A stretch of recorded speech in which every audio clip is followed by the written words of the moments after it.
Então, o desamparo aumenta. No nosso mundo capitalista, na sociedade capitalista de consumo que a gente vive hoje, que não é uma coisa que a sociedade capitalista de produção do século XIX. No século XIX, para o começo do XX, também a sociedade era capitalista. Mas o grande imperativo era: você tem que renunciar ao prazer, se sacrificar e produzir muito. Trabalhar muito, se esforçar muito, se sacrificar muito. Essa era a ética protestante, digamos assim, que regia o começo do capitalismo. Se produz um certo tipo de sujeito. O Freud estudou esses sujeitos, né? Os sujeitos, digamos assim, entre aspas, reprimidos, que achavam que tinham que abrir mão de todos os seus prazeres e se disciplinar e trabalhar, etc. Quando o eixo da economia passa da produção para o consumo, que é a nossa sociedade de hoje, o imperativo é completamente diferente.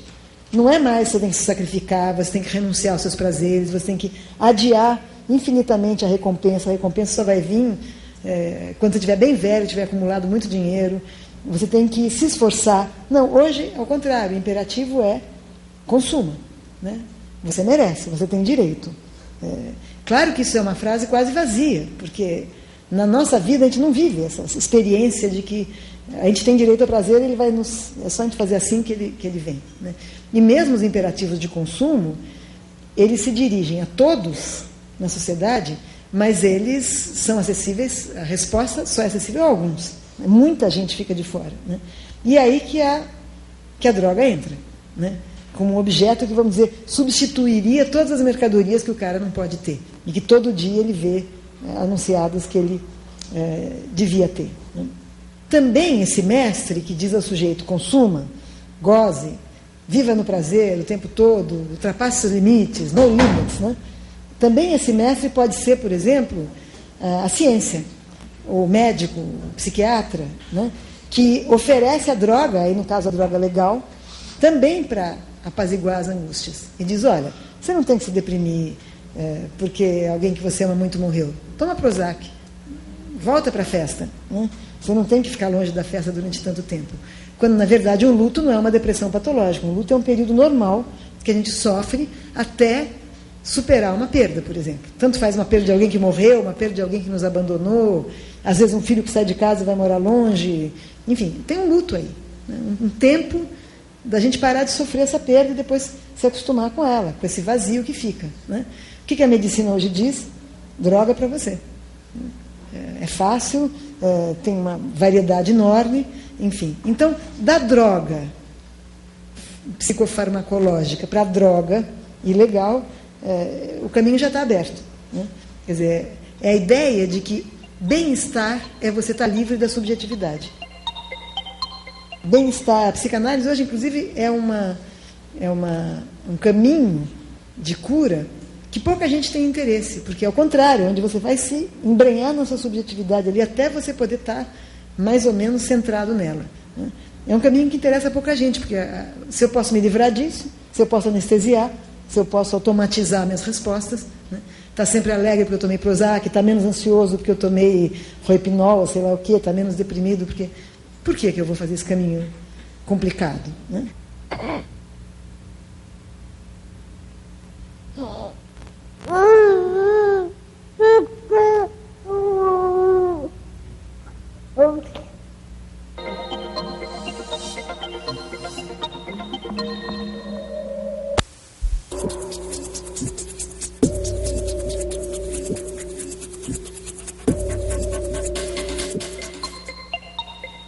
Toda experiência que é muito marginal, ela acaba sendo vivida de uma maneira sem limite.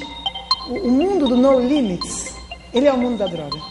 Nós depositamos nos nossos filhos, e principalmente na adolescência, que é a idade também da prática sexual, né, as nossas fantasias, o que a gente queria ter gozado e não gozou. Mas eu estou pensando nos adolescentes, nas crianças, né, que são, na estatística, uma faixa de mercado, né, e tem o potencial de consumir X, de danoninho, de tênis, não sei o quê, de sandalinha, de videogame, paraná. Então, é uma criança que ela é instrumentalizada pelo mercado de um lado, que não é quem está educando ela, mas está educando, e pelos pais, nessa vida atual, nesse capitalismo pós-globalizado tão competitivo, para adquirir aptidões, né? O homem ideal, sei lá, o que vai ser esse homem ideal. Então, a minha preocupação é que as crianças hoje têm pouca vida interior. Pouco tempo de ócio, pouco tempo de fantasia, que é o que faz a vida ficar boa. Mesmo se você experimentar droga, você tem o que fazer com aquilo, porque você tem uma riqueza interior, né? A criança de hoje, ela vai de uma aula para outra, de um curso para o outro, e quando não está fazendo nada, ela está diante do videogame ou da televisão. Então, o espaço da fantasia, o espaço de brincar, o espaço de fazer nada, de pensar em bobagem, que é isso que nos dá riqueza humana, né? De estar com os amiguinhos. Eu gosto muito quando eu vou para cidades menos...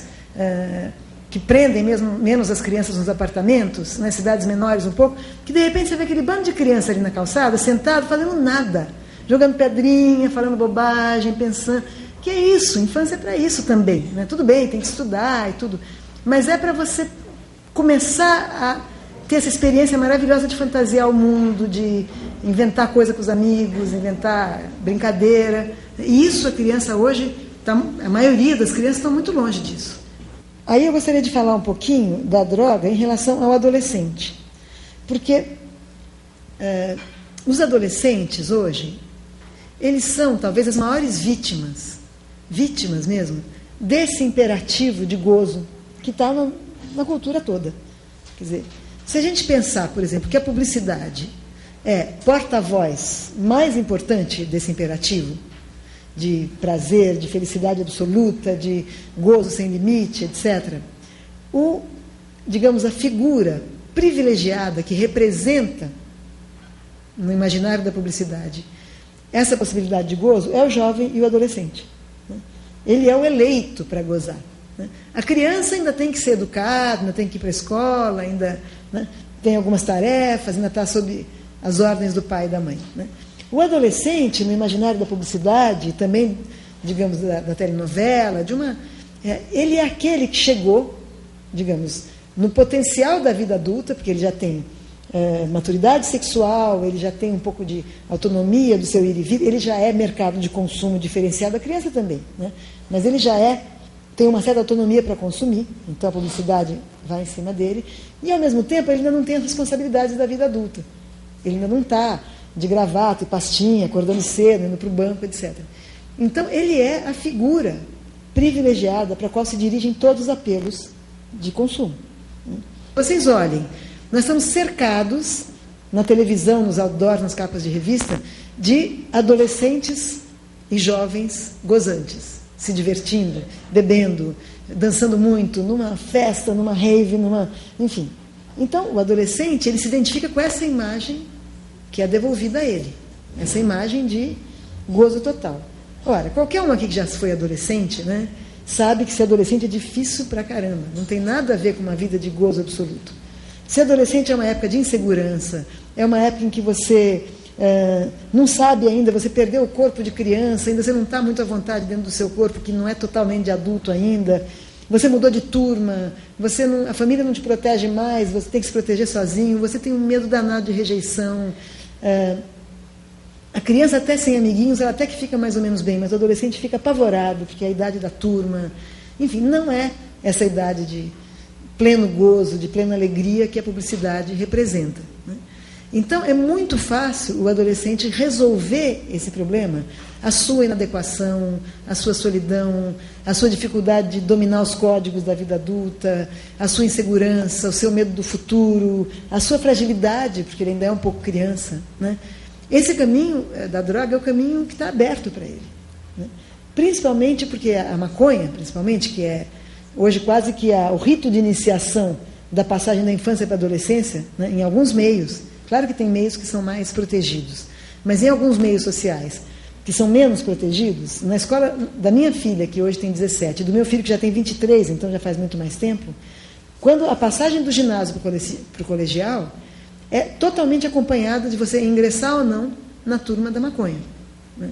Uns demoram mais, outros demoram menos, pouquíssimos ficam de fora, e é uma porta de entrada na vida adolescente, né? Que tem muitas vantagens, porque promove uma identificação grupal, né? Então, aquele adolescente que se sente meio feinho, meio bolha, meio rejeitado, meio nerd, se ele vai lá fumar um baseado com os outros, ele é aceito, né? Ele se sente bem, ele ri com todo mundo, porque daí dá aquela euforia, dá aquela relaxada no superego, né? Então é uma porta de entrada muito fácil.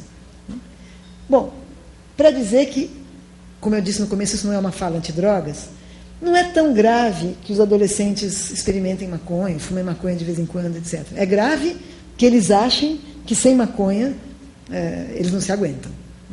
Então aí vai depender muito do que a cultura vai fazer. A gente vê muitas experiências, inclusive em comunidades carentes, que o caminho para tirar os meninos do tráfico e da droga é o caminho do esporte, né? Claro, porque o esporte ele vai dar muitas coisas que a droga daria. Autoconfiança, vida em grupo, desafios, né? Lazer também, prazer também, né? Não é só estar jogando, ganhar, perder, etc. Só que eu não acredito muito nessa contraposição. Quer dizer, se o cara está no esporte, ele está livre da droga, né?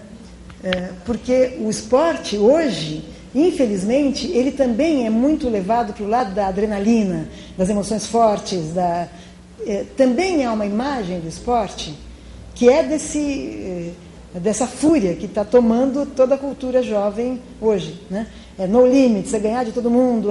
Então, esses anabolizantes que os caras usam, esses remédios para aumentar o rendimento, etc., são drogas também. Na escola do meu filho, um adolescente morreu na musculação, porque tomou uns negócios que eu não sei o que foi, porque não era conhecido meu, eu tive a notícia, né? E foi na coisa de CCD, cada vez mais, o mundo do no limits, ele é o mundo da droga, seja no esporte, seja na dança, seja o mundo do no limits é o mundo da droga.